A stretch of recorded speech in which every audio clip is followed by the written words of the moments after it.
মানে আমাদের রুম্পা রানীর আজকে আইবুড়ো ভাত, আর আজকে আমাদের রুম্পা রানী আমাদের স্টোরে লাস্ট দিন, তাই আমরা আজকে ওকে আইবুড়ো ভাত খাওয়াচ্ছি। দেখো কত কিছু রান্না হয়েছে, আইবুড়ো ভাত স্পেশাল। টুসি অনেক কাজে ব্যস্ত আমি, অনেক কাজে ব্যস্ত।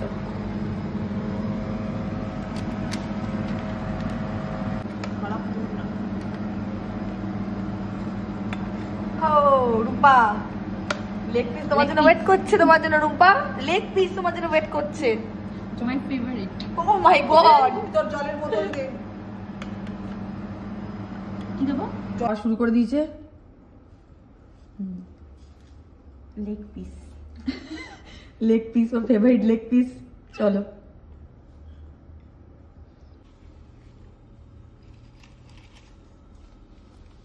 অনেক অনেক আশীর্বাদ, অনেক ভালো করে জীবনযাপন করো অভিজিতের সাথে, ঠিক আছে?